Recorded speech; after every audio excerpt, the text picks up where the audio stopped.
ഇനി ആരോഗ്യമുള്ള പല്ലുകൾക്കായി doctor ദിനക്സ് family dental clinic തന്നെ ചൂസ് ചെയ്യും. കൂടുതൽ വിവരങ്ങൾക്കായി കോൺടാക്ട് 6238355070. GLPS മാണിക്യമംഗലം സ്കൂളിലെ കുട്ടികൾക്ക് യൂണിഫോം നൽകി CPIM പ്രവർത്തകർ.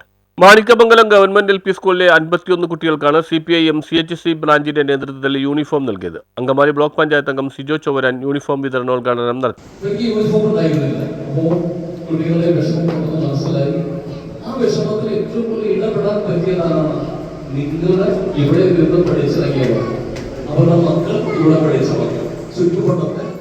സ്കൂൾ പ്രധാനാധ്യാപിക സിജി സേവ്യർ അധ്യക്ഷയായി. 1945 മറ്റൂർ ഗവൺമെന്റ് ആശുപത്രിക്ക് സമീപമുള്ള LP സ്കൂൾ സ്ഥാപിതമായത്. ഇപ്പോൾ പ്രീ പ്രൈമറി അടക്കം 4ാം ക്ലാസ് വരെ 51 കുട്ടികൾ പഠിക്കുന്നുണ്ട്. ക്ലാസ് മുറികളെല്ലാം തന്നെ ഹൈടെക് ആണ്. 1ാം ക്ലാസ് മുതൽ 4 വരെ പഠിക്കുന്ന കുട്ടികൾക്ക് ഒരു ജോഡി യൂണിഫോം ഇതിനോടകം സർക്കാർ നൽകിയിട്ടുണ്ട്. പ്രീ പ്രൈമറി കുട്ടികൾക്ക് ഒരു ജോഡി യൂണിഫോം കാലടി ഫാർമേഴ്സ് സഹകരണ ബാങ്കും നൽകിയിരുന്നു.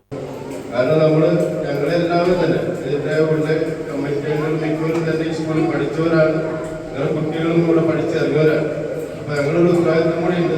ഈ സ്കൂളിന്റെ ആവശ്യമെന്ന് നമ്മൾ നിർവഹിക്കാനുള്ളത്. അപ്പൊ അതിന്റെ ഭാഗമായിട്ട് നമ്മളപ്പോൾ തന്നെ നമ്മുടെ ഏരിയയിലുള്ള പലരും നമ്മുടെ ഒരു കമ്മിറ്റി അംഗങ്ങൾ കൂടെ ഒപ്പം തന്നെ പലരും നിന്നാണ് പിരിച്ചാണ് നമ്മുടെ കൊടുക്കുന്നത്.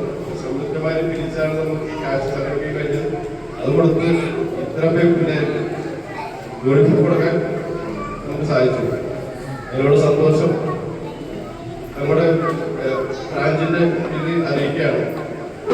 ഒപ്പം തന്നെ നമ്മുടെ സ്കൂളിൽ ഇതിപ്പോ ഒരു 1945 സ്കൂളാണ്. അത്രയ്ക്ക് അധികം വർഷം പഴക്കമുള്ള സ്കൂളിൽ ഇതിന്റെ കാര്യങ്ങളിലെ പല നമ്മുടെ എന്നാൽ സാമ്പത്തിക പിന്നോക്കാവസ്ഥയിലുള്ള കുടുംബങ്ങളിൽ നിന്നും വരുന്ന കുട്ടികൾക്ക് ഒരു ജോഡി സ്പെഷ്യൽ യൂണിഫോം കൂടി ആവശ്യപ്പെട്ടാണ് ജിൽസ ടീച്ചർ ഭർത്താവിന്റെ സുഹൃത്തു കൂടിയായ മറ്റൂർ ബ്ലോക്ക് ഡിവിഷൻ മെമ്പറായ സിജോ ചൊവ്വരാനെ വിളിക്കുന്നത്. ചടങ്ങിൽ CPIM Kalady local secretary KT Baby, മുൻ പ്രധാനാധ്യാപിക സജി P, അധ്യാപകരായ Reena Varghese, Chandini C Sasi, VR Ramya, AT Jilsa, branch secretary MC Murali, PTA vice president Lalji എന്നിവർ സംസാരിച്ചു. News bureau, Kalady.